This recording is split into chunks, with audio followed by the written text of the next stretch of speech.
Good morning, dear students. My name is Ferhan Mazher, and today is 2nd of January 2022. Right now, I am with the 11th Cambridge class, and the subject we are studying is Physics 5054. Today, we have selected a paper 2. We have selected May, June 2018, 2 paper. This paper belongs from the Zone 2, or you can say Variant 2. In this video, we will solve its section B, which starts from the question number 9. Today, we will solve question 9, 10, and 11. The section A of this paper, we have already solved this, and it has been uploaded in my YouTube channel. You can find that video in the same playlist. So let's start.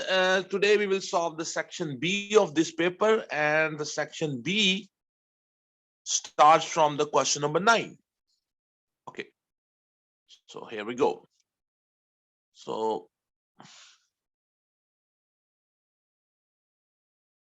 this is the section B, May, June 2018, 2 paper, question number 9. Wind energy is a renewable energy source. A wind turbine and generator convert energy in the wind to electric energy in a generator. Figure 9.1 shows some wind turbines. State what is meant by a renewable energy source. You see, renewable energy source is a source which can be, which will never run out, which can be replaced, and which can be replenished, or which will never be exhausted. So those energy sources are known as renewable energy sources. So let me go to question number 9, show you my answer. So here we go. Okay, so the renewable energy source can be replaced. They will never run out. That's the definition. Okay, so the next question is 1-mark question. State the name of one other renewable energy source. Here they have used the wind turbines. This is the wind energy. So other renewable energy sources are like the tidal waves, geothermal energy, solar energy. These are some other names of the renewable energy source, and you only have to name one. So tidal energy, geothermal energy, solar energy, you just have to name one here.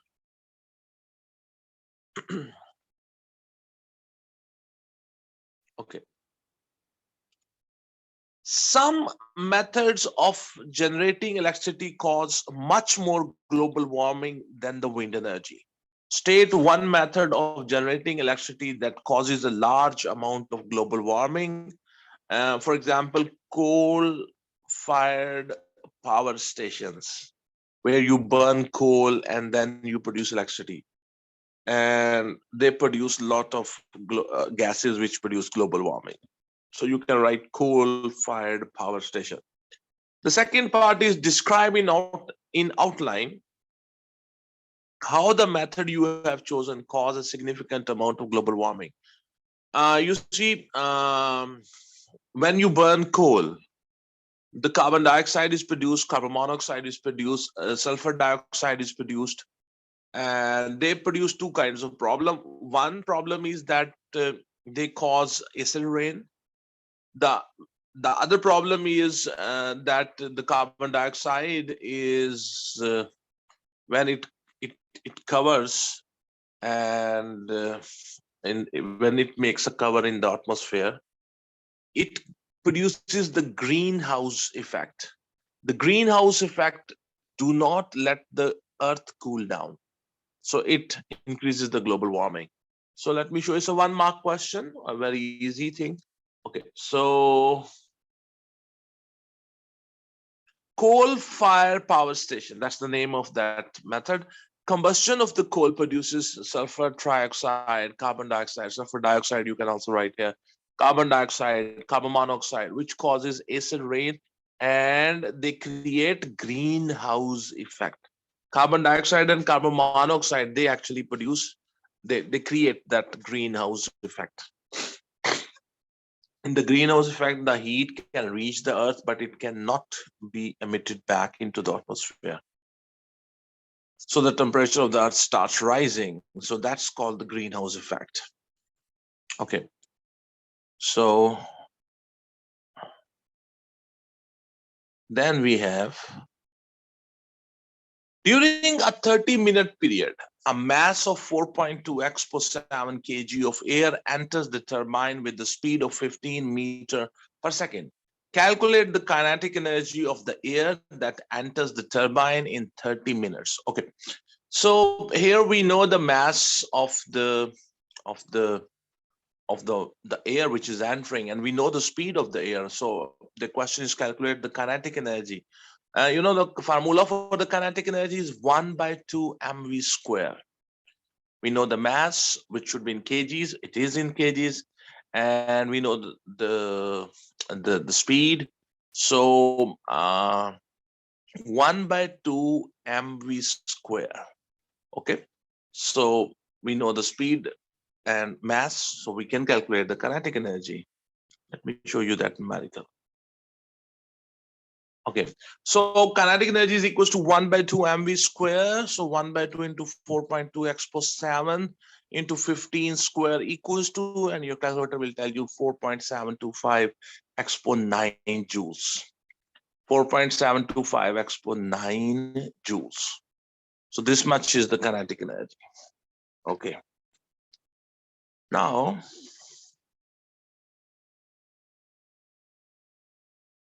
the electric power output of the generator connected to the turbine is 8.4 x per 5 watt. Calculate the energy output from the turbine in 30 minutes. So here you know the power, that's 8.4 x per 5 watt. And you know the time, that's 30 minutes. And you want to calculate the electric energy output.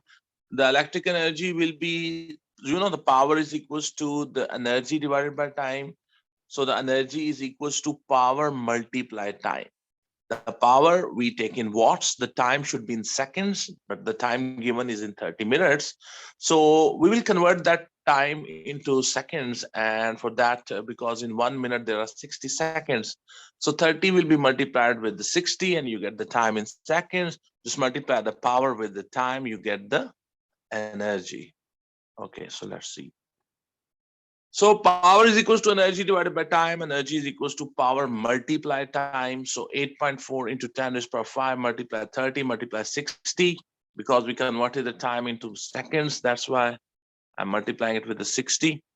And you get final answer would be 1.512 into 10 raised to power 9 joules. So this is the output energy. Okay.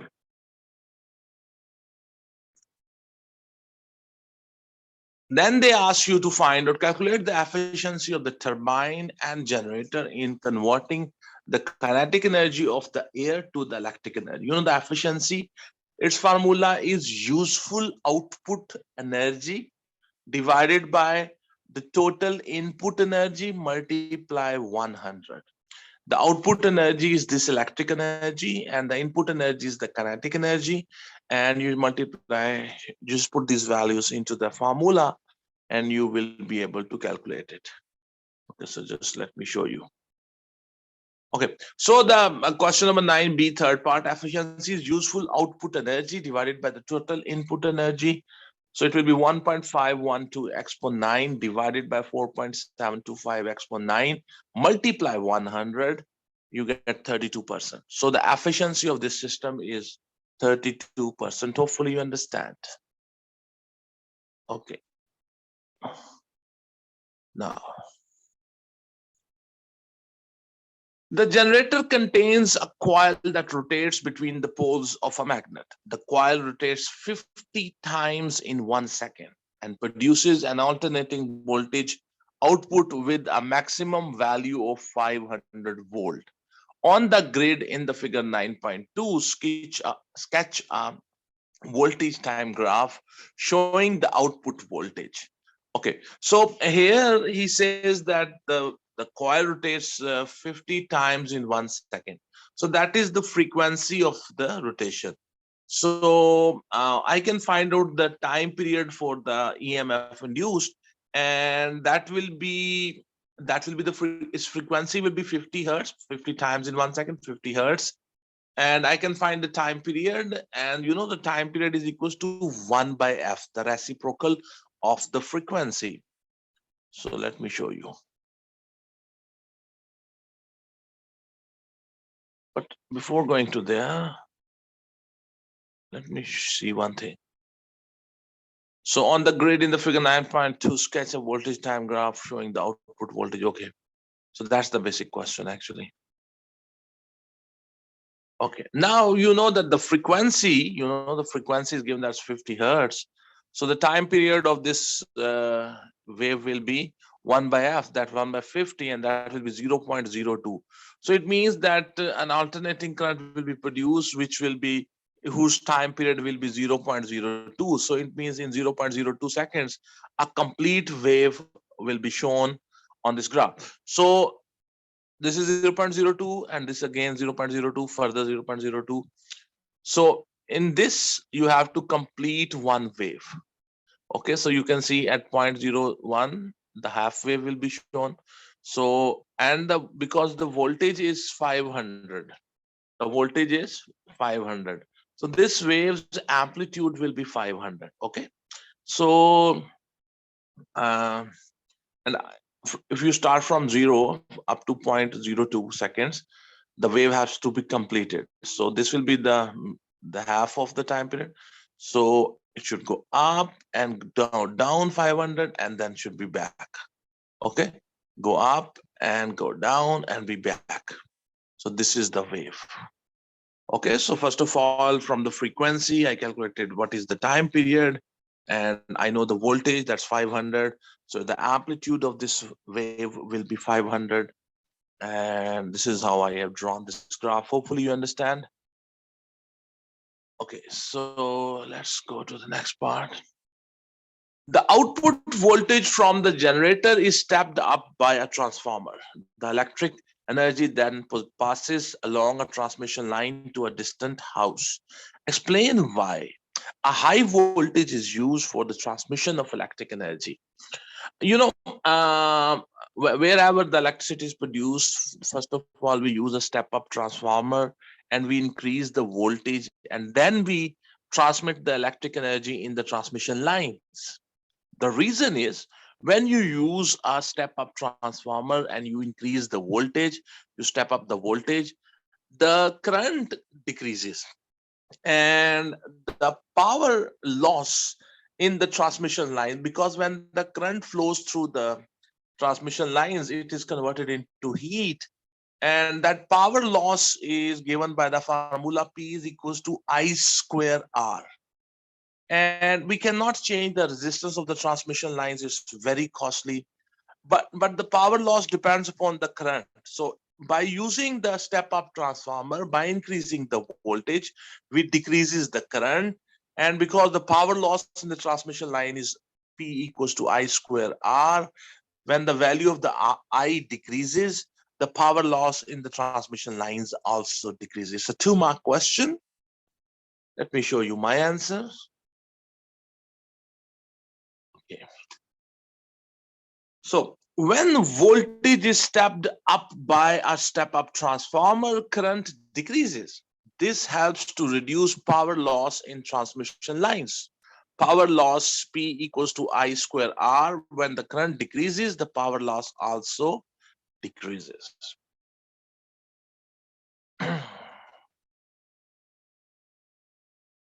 Now, a transformer is used to connect the transmission line to the house.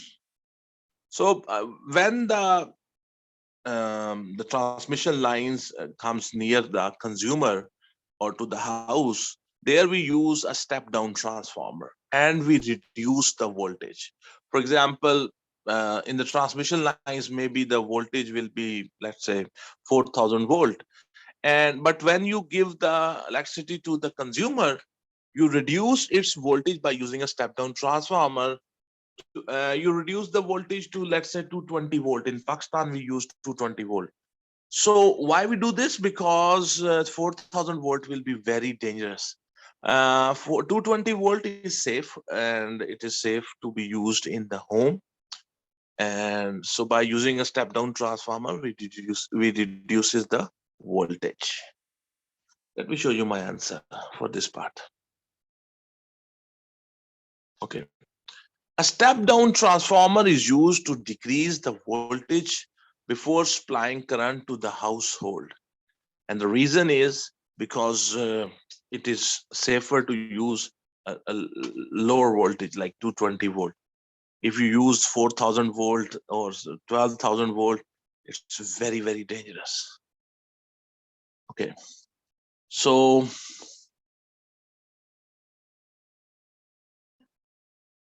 okay, so we are done with this question. This was the question number 5. So let me take you to the marking scheme. So here we have the marking scheme showing up on screen. For example, question number 9A, first part, will not run out or infinite or being replaced. Solar, sun, tidal, geothermal, biomass, hydroelectric, water waves. Burning use of a fossil fuel, for example, coal, oil, natural gas, etc., produces carbon dioxide or greenhouse gases, absorbs infrared from the earth. Energy E equals 1 by 2 mv square. Final answer will be 4.7 expo 9 joules. And E is equals to power multiplied time. 1.5 expo 9 joules will be the final answer. Efficiency is energy output divided by energy input in any form, and 32% will be the final answer. The question number 9C, first part, all peaks and troughs at 500 and minus 500 with one small square and roughly sinusoidal. One wave takes 0.02 seconds within one small square. Okay, so our answers are right. Okay, so then we have less energy loss, heat loss, power loss, more efficient, and lower currents in the line or thinner wires can be used. Step down transformer voltage reduced to 240 volt, or otherwise voltage is dangerous. So that is the marking scheme of the question number 9, and hopefully you have also read it. So my dear students, very important, whenever you write the answers to any question, you check it with your marking scheme. Okay, the next question. A student connects a battery to 2 resistors. The circuit diagram is shown in the figure 10.1. So here you can see we have 2 resistors. This is resistance number 1. It's 10. Resistor number 1 is 10 ohm, and the second resistor is 40 ohm. They both are connected in series with each other, and I can find their equivalent resistance because they are connected in series. So I can simply add their resistance, and that will give me their equivalent resistance. The potential difference across the 40 ohm resistor is 9.6. So the voltage drop across this is 9.6. Okay. So he says state what is meant by a potential difference across a resistor. So very easily I can find the definition of the potential difference across this is it's the amount of electric energy converted into any other form of energy when unit charge flows through the resistor. Okay, so let me show you my written. That's a two marks definition, and very important. Okay, amount of electric energy converted into any other form of energy when unit charge flows through a resistor is called potential difference across the resistor. Never forget this definition. It's a 2-mark definition. Okay. Then they say calculate the current in the 40 ohm resistor. Okay. So I can calculate the 40 ohm resistor. I know the resistance here. I know the voltage drop here. So I can find out how much is the current here. So this is the voltage drop here. This is the resistance here. So, you know, V equals to IR. So I is equals to V divided by R. So I can find, it's a 2 marks numerical. I can easily find out the current flowing through this resistor. Okay, so V is equals to IR, I is equals to V divided by R, and 9.6 divided by 40. We know the voltage drop is 9.6 across 40 ohm resistor. So the current will be 0.24 ampere. So the current will be 0.24 ampere. Okay. Now, he says to calculate the electromotive force of the battery. Okay. So it's again a 2 marks numerical. So the current flowing through this resistor is 0.24. Let me check. 0.24. Yeah, 0.24 ampere. Because they all are connected in series. So if 0.24 ampere current is flowing through here, it means 0.24 ampere current is flowing from this resistor, and it means 0.24 current is coming out of this battery. So we want to find out the EMF of the battery. I know the total resistance of this circuit, and I know how much current, 0.24 ampere current is coming out of the battery. I can very easily find out the EMF of the battery. The EMF of the battery, is equals to IR, where I means the current coming out of the battery and R means the total resistance of the whole circuit. So let me show you my work. So EMF is equals to IR, where I means the current coming out of the battery and R means the total resistance of the circuit. So the EMF will be 0.24 multiplied 10 plus 40, that will be 50. So the total resistance of the whole circuit is 50 ohm. So to 0.24 multiply 50, and that will give you 12 volt. So the EMF for the voltage of the battery, or EMF of the battery, is 12 volt. Okay, so we are done with this numerical. He says the student has 3 different voltmeters to measure the potential difference across the 40 ohm resistor. These are labeled 0 to 2 volt, 0 to 20 volt, and 0 to 200 volt. Each has a pointer that shows the potential difference on a scale. State and explain which of the 3 voltmeters is the best to measure the potential difference. The voltage across this 40 ohm resistor is how much? 9.6 volt. So the voltage across this is 9.6 volt. So now look at carefully. 0 to 2 volt, you cannot use this voltmeter because what was the voltage? 9.6 volt is out of this range. It cannot be used to measure 9.6 volt because it can measure up from 0 to 2 volt only. So the first one cannot be used. This one is the best 0 to 20 volt range voltmeter is the best voltmeter. You can use it because when you will use it, it will show a large deflection of the pointer for the 9.6 volt. That's the best voltmeter available. Okay, you can use 0 to 200 volt, but we will not use it. The reason is it can measure 9.6 volt, but this voltmeter will show a very small deflection for the 9.6 volt because it will be not sensitive enough to measure that small voltage, because it can measure up from 0 to 200 volt. When you will use this third voltmeter from 0 to 200 volt range, it will show a very small deflection for 9.6 volt. So the best option available here is 0 to 20 volt because its pointer will show a large deflection for 9.6 volt. So that's the best voltmeter which we should use. Okay, so let me show you my answer.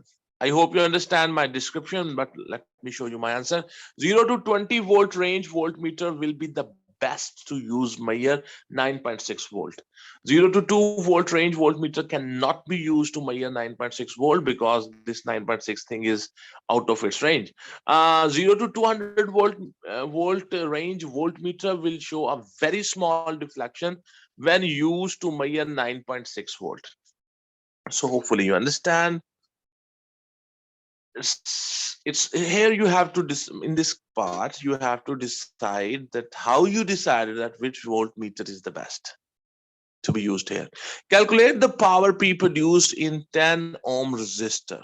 Okay, so power can be calculated very easily. The power produced in any resistor, there can be 2 formulas. One is power is equals to IV, another formula is power is equals to I square R.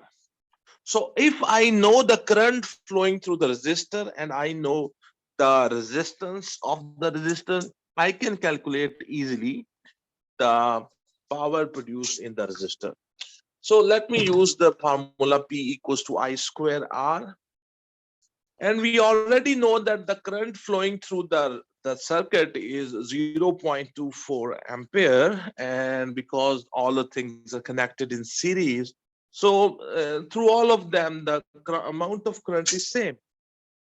So I know the resistance, I know the current, I can calculate the power. P equals to I square R. So let me show you. It's a 2 marks numerical. So P equals to I square R. The current flowing through each of them is 0.24 because they are connected in series. So they all have the same current. And 0.24 square multiply 10, and that will give you 0.576 watt, 0.58 watt. Okay, so hopefully you understand.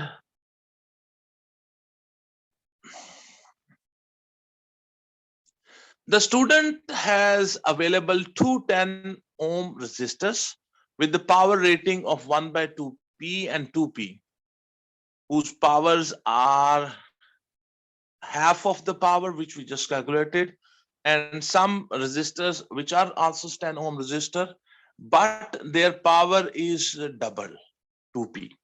So just why a resistor with a power rating of 1/2P is not suitable for the circuit. So in that circuit, the power rating which we just calculated in the D first part, if you put us a 10 ohm resistor, but whose power rating is half the power rating which we calculated in the D first part, what will happen? That resistor will become very hot. It will not be able to bear that power, and it will become hot, and it might melt or it might blow, it might explode. So this is what will happen. Let me show you my answer. If we put a resistor of power rating of 1/2P in circuit, it will become very hot. It might blow. It might blow. Blow means explode. Okay. So let me see. Then he says the student adds a resistor R to the circuit to make the circuit shown in the figure 10.2. Complete the table in the figure 10.3 to show what happens as a resistor R is connected. So now you have connected a parallel to this 40 ohm resistor and another resistance R, and you know when these two are parallel to each other. So here the resistance will become smaller than even their individual resistors. So when you connect two resistors in parallel, the combined resistance of these two, because they're connected in parallel, will be less than even their individual resistance. So due to this, when you connect it parallel to this, here the total resistance here the equivalent resistance has decreased, plus the total resistance of this circuit will also, because this will make their equivalent resistance will be less than 40, less than this R. And so the whole circuit, its resistance will decrease. So he says, complete the table figure 10.3 to show what happens as resistor R is connected. You should state whether each quantity increases, decreases, or stays the same, and give a brief explanation of why any change occurs. Calculations are not required. Okay. So the current in the 10 ohm resistance, the current coming from the battery, that will decrease. Why? The total resistance of this whole circuit has a little decreased. So when the total resistance of this whole circuit has decreased, the current coming from the battery will increase. So here the reason is the equivalent resistance of the whole circuit has decreased. That's why the current coming from the battery will increase. Okay. So the current flowing through the 10 ohm resistor will also increase. Okay, so then he says the potential difference across the 10 ohm resistance that will increase. Here, whatever the voltage it was taking, it should increase. The reason is here the equivalent resistance of these two is less than this 40. So now here the less voltage will be used, and now it has to take more voltage. Okay.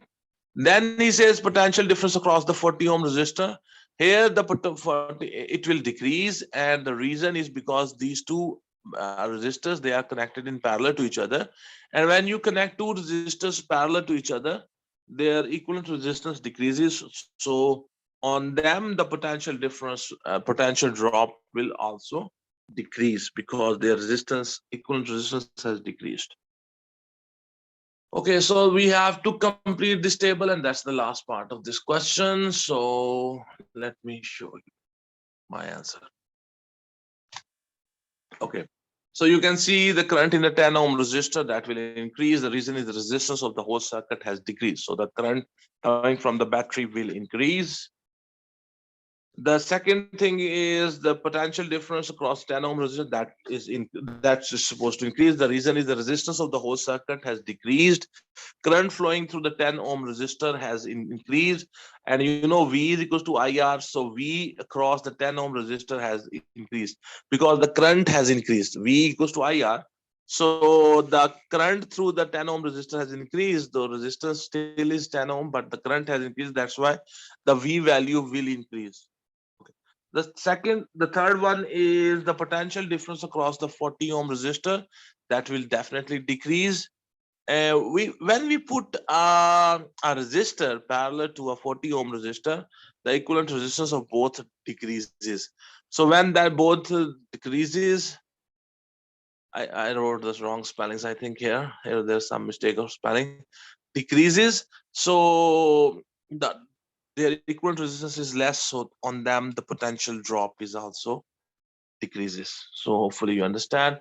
So let's have a look at the marking scheme. And I have checked my answers with the marking scheme.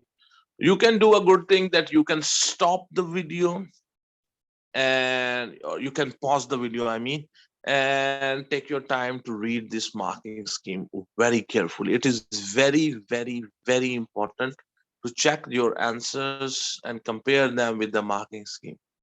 Okay. So whole of the marking, that's question number 11, the whole of the marking scheme is showing up on your screen. You can compare my answers, your answer, your teacher's answer, your red spots answers with this marking scheme, and that is very important. That was the question number 10. Hopefully you understand. Okay, question number 11. A smoke detector contains a small radioactive source of americium-241. The source emits alpha particles. In the space below, draw a diagram of an apparatus that can be used to show that the source emits alpha particles. Okay, so we have to draw a diagram here. So here you can see I have drawn here is a lead box. In that lead box, we have put the source, and here is an opening. And here I have put a GM tube, Geiger-Müller tube, Geiger-Müller tube, GM tube. We say GM tube, and this is the counter, which counts that how much pulses are being produced of the electricity, and this is GM tube, which is used to detect the radiation, or you can say alpha particles. So here you just have to draw the diagram. He says, describe how this apparatus is used. So how you use this apparatus? You see what you do without this sample, without bringing this sample near it. The sample should not be in front of the GM tube. Note down what is the background radiation. And then put the sample in front of it. The distance between them should be less than 5 centimeter, because the alpha particles are being given out, and you know the alpha particles penetrating power is less in the air. They can penetrate up to 5 centimeters. So the GM tube should be less than 5 centimeters away from the source. And then note down what's the reading of this sample. Then whatever the reading comes out, subtract from that reading the background reading, and you will get the actual count of the radiation which is coming out of the. So hopefully you understand. Let me show you my written answer. With the GM tube, measure the background radiation. Place the source less than 5 centimeter from the GM tube, and note what is the reading on the GM tube. Subtract the reading of the background reading from the sample reading. It will be the reading of the source. Hopefully you understand what do I mean. Okay, so let's move to the next part. Then he says, explain how the results of the test show that the source emits alpha particles. So when you are using this test, a very simple method you can adopt is, you see, if you increase the distance between the GM tube and the source, if you make that distance more than 5 centimeters, you will note that the reading on the GM tube will fall back to the background radiation. So that shows that the source is emitting alpha particles only. And because the alpha particles penetrating power is less than 5 centimeters in the air, so if the distance between the GM tube is when less than 5 centimeters, it shows more reading. But when you make the distance more than 5 centimeters, the GM tube shows only the background radiation. That means that the source is emitting alpha particles, because the alpha particles cannot penetrate in the air more than 5 centimeters. Another very good method could be that place the GM tube near the source, less than 5 centimeters away, and note down the reading, and then put a paper between the source and the GM tube. And you will note down that when you put the paper between them, the reading on the GM tube will fall back to the background. So that shows that this paper has stopped that radiation. It has absorbed the radiation. So that radiation is not able to penetrate through the paper. That means that will show that the source is emitting alpha particles. Let me show you my answer. Okay. So if you move the GM tube more than 5 centimeters away from the source, the reading will drop to background. So that will show that the alpha particles is being emitted. Radiation reading, or put a paper between GM tube and source, reading will drop to background radiation. GM tube should be less than 5 centimeters from the source for this paper experiment. So if this happens, that shows that the alpha particles are being emitted. Okay, so now let's check the next one. B part. The smoke detector works because alpha particles from the source ionize the air. Compare the relative ionizing effects and penetrating powers of the alpha particles, beta particles, and gamma rays. You see, the highest ionizing effect is of the alpha particles, then the beta particle, and the lowest ionizing effect is of the gamma rays. Penetration power, the gamma rays has the highest penetrating power, then the beta particles have the penetrating power, and the alpha particles have the least penetrating power. Hopefully you understand. Let me show you my answer. It's a 2-mark question. The question, the way I wrote the answer is not, you can write a better answer than mine. Alpha particle, if you have understood what do I mean. Alpha particles have highest ionizing effect, beta have more ionizing effect than the gamma. It means the gamma has the least ionizing effect. Gamma rays have highest penetrating power, beta has more penetrating power than the alpha. It means that alpha has the least penetrating power. Hopefully you understand. Okay, so we are going to the next question. Americium-241 has a half-life of 430 years. Radium-224 is another element that emits alpha particles. It has a half-life of 3.6 days. Explain why Americium-241 is more suitable as the radioactive source in a smoke detector than the Radium-224. You see, the half-life of the Americium-241 is 430 years. If you put this in your smoke detector, it will last like generations, your generations. But if you use Radium-224, whose half-life is 3.6 days, and after like a week, you have to replace it. You have to put new source, because its half-life is 3.6 days. And after like 2 weeks, it has decayed, and you have to put their new Radium-224. So that is the reason we use Americium-241. Let me read my answer to you. Okay, sir. Okay, if we use radium-224 due to its very short half-life, which is 3.6 days, as compared to the half-life of radium-241, which is 430 years, source will need to be replaced frequently. So very frequently, you will have to replace that source in the of the radioactivity in the smoke detector, which will become very expensive also, and it will inconvenient because you have to buy a new source after a few days. Then he says a smoke detector contains 8 expo 11 atoms of americium 241. Calculate the time taken for the number of atoms americium 241 to fall to 1 expo 11 atoms. Okay, this is a question on the half-life, so I will have it until I reach this number. Let me show you my answer. Okay, so the original sample has 8 expo 11. When one half-life will pass, it will become half, it will become 4 expo 11. When another half-life will pass, it will become half, it will become 2 expo 11. When another half-life will pass, it will become half of this, it will become 1 expo 11. So how many half-lives? 1, 2, 3. 3 half-lives have passed. So how much total time has passed? 3 multiplier half-life.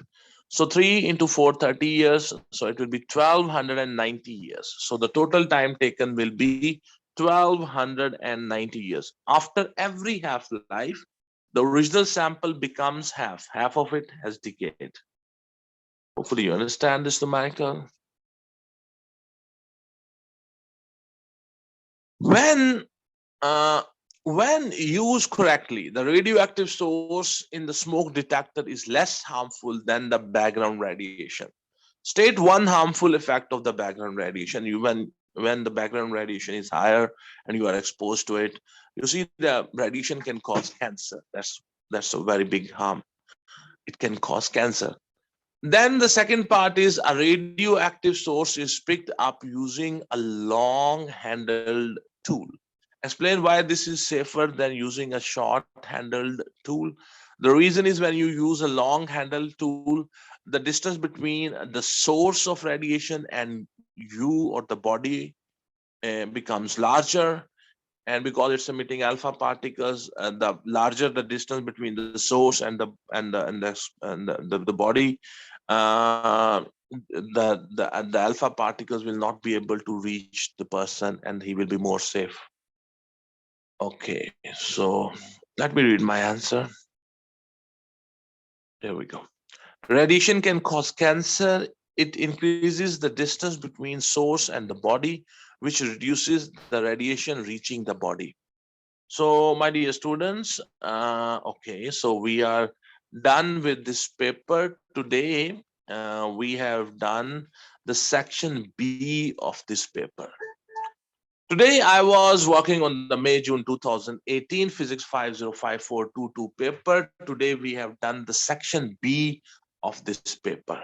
The section A of this paper, I have already done, made a video, and I have uploaded in my YouTube channel. You can find that video. In that video, we have done from question number 1 to question number 8. Today, we have done question number 9, 10, and 11. Hopefully, you will find this video useful. If you think that this video has helped you in understanding and doing these 3 questions, don't forget to subscribe my channel. Also like this video. If you think this can help you and it can help your class fellows, use the link of this video and post that link in your Facebook accounts, in your Instagram accounts, in your Twitter, because that will help me promote my channel, and that will be a great appreciation for me. Thank you very much, everybody. It's a great pleasure for me to teach you online. Thank you very much. Have a good day, and God bless you all.